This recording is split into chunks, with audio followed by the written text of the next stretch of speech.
Fala, galera de Cristo, tudo bem? Vamos para os nossos, hoje vai ser mais de um versículo, os nossos versículos do dia. Vamos lá, a gente vai ler Salmo 17, versículo 15, isso aí, 17, 15 diz assim: quanto a mim, feita justiça verei a tua face, quando despertar ficarei satisfeito ao ver a tua semelhança. Esse salmo é muito lindo. Depois eu queria deixar para vocês lerem ele todo. Ele faz um clamor ao Senhor, ele pede justiça, ele pede que o Senhor se levante contra os inimigos, e é muito interessante. Lembra que ontem a gente falou sobre tudo que a gente planta, a gente vai colher, e que os olhos do Senhor estão por toda a terra? Lembra disso? Pois é. Então aqui é um versículo que diz que ele faz justiça, ele vê todas as coisas, e que às vezes a gente acha que ele não está vendo. Lembra que a gente falou ontem? E aí eu quero te ler também um outro versículo hoje também. Olha, nós vamos dar uma passeada na Bíblia. Vamos ler Isaías 65, 24, que diz assim: antes de clamarem, eu responderei. Ainda não estão falando, e eu os ouvirei. O Senhor conhece o nosso coração, Ele sabe tudo que a gente precisa, tudo que a gente anseia. Aí você fala assim: Lu, então para que eu tenho que orar se Deus sabe todas as coisas? Porque Ele quer esse relacionamento de amizade, de intimidade com Ele. Por exemplo, eu vou te dar um exemplo. Eu tenho meu marido, então imagina que ele entra e sai dentro de casa, eu nem converso com ele. Não tem um nível de amizade, de intimidade, nem para conversar. Que relação vai ser essa? Entende?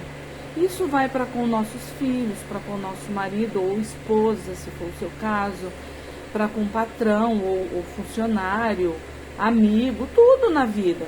A gente tem que ter um nível de amizade, de relacionamento. Então, geralmente é uma conversa. A oração nada mais é do que uma conversa. Então, quando a gente para um pouquinho do nosso tempo para conversar com o Senhor, a gente expor para Ele tudo que a gente precisa, ou tudo que a gente está sentindo, ou tudo que a gente está querendo, é um nível de amizade, de relacionamento. Então, quando a gente conversa com Ele, eu falo: caraca, ela está ligada em mim. Então, você vê aqui que Ele fala claramente: antes de clamarem, eu responderei. Ainda não estão falando e eu já ouvi. Ele sabe o que está no nosso coração, mas Ele quer esse nível de relacionamento. Eu sempre costumo dizer que o R nosso não tem que ser um R de religião. Qual religião é a sua? Não é religião. É um R de relacionamento com o Senhor, com Deus Pai, com Deus Filho que morreu na cruz por nós, e com Deus Espírito Santo que está com a gente todo o tempo. Então é esse R de relacionamento. Quando eu converso com Ele, falo tudo o que eu preciso, bato um papo, Senhor, choro junto com Ele, reclamo, né, entre aspas, converso, falo, peço. Ele sabe todas as coisas, mas Ele está vendo o meu nível de relacionamento com Ele, a minha dependência dEle. Entende isso? Um outro versículo que eu achei muito interessante hoje, que eu li,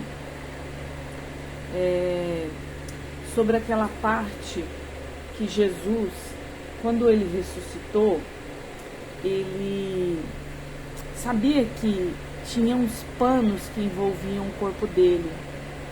E aí, quando Ele ressuscitou, aqueles panos, eles não estavam jogados lá no sepulcro, simplesmente largados lá. Eles estavam dobrados. Caraca, isso é muito sério.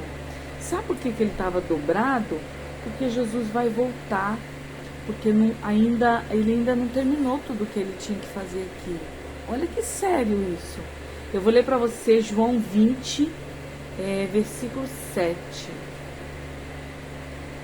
Bem como o lenço que estivera sobre a cabeça de Jesus, ele estava dobrado à parte, separado das faixas de linho. Olha que interessante. E uma coisa que eu tenho aprendido é que nada que está escrito na palavra, nenhuma palavra é a mais ou a menos. Nenhuma palavra aqui é por acaso. Nenhuma palavra aqui é para inteirar. Põe essa palavra que vai encaixar. Não é assim que funciona. A palavra, a Bíblia, toda ela tem palavras específicas porque tem um conjunto de coisas para serem entendidos ali. Eu entendi hoje que como ele podia ter largado aquele pano para lá, porque para ele, né, já aquele tempo tinha passado. Mas quando ele dobra e coloca num canto ali, né, ele mostra para as pessoas que ainda ele vai voltar. Por exemplo, a gente não arruma a cama nossa todo dia. Você acorda, você dobra lá o coberto, o lençol, o que for, e deixa a cama arrumada, porque você vai voltar de noite. Entendeu? Então, assim, ele ensinou, ele mostrou ali pra gente que ele vai voltar. Ele vai voltar para terminar o que ele ainda não terminou. Lu, o que Jesus não terminou ainda? Ele vai vir buscar os dele. A Bíblia diz que ele está voltando. Jesus vai voltar e vai buscar a igreja dele. Quem é a igreja dele? Somos nós que o servimos e o buscamos de todo o coração. A igreja santa, adornada, pura, limpa, santa. Então ele vai voltar. Isso é muito tremendo. Eu fico apaixonada com cada coisa que eu leio na palavra, porque cada detalhe, são detalhes que Deus deixou pra gente. Nada aqui é por acaso, creia nisso, nada é por acaso. Então, uma tarefa de casa, leia o Salmo 17 todo para você ver como ele é forte. Conversa com o Senhor todas as coisas que você estiver passando, que você estiver precisando, que você quiser agradecer, que você quiser chorar aos pés do Senhor. Não liga para os outros, para alguém, para amiga, para contar fofoca. Não vai para o Facebook ou para o Insta para botar indireta ali, não. Conversa com o Senhor. Se prostra diante dele, ou mesmo que você não se prostrar, mas você sentar com ele, bater papo, conversar, falar com ele. Ele está ouvindo, ele é uma pessoa. Através do Espírito Santo, ele está com a gente todos os dias. E aí toda vez que a gente conversa com ele, ele é fiel e justo para nos ouvir, para nos responder, mesmo antes da gente terminar de dizer, como a gente acabou de ler em Isaías. Olha que tremendo isso. Então eu queria deixar esses versículos para você hoje. Leia a palavra, medite. Deixa aqui nos comentários se você tiver algum pedido de oração, para que a gente possa estar orando.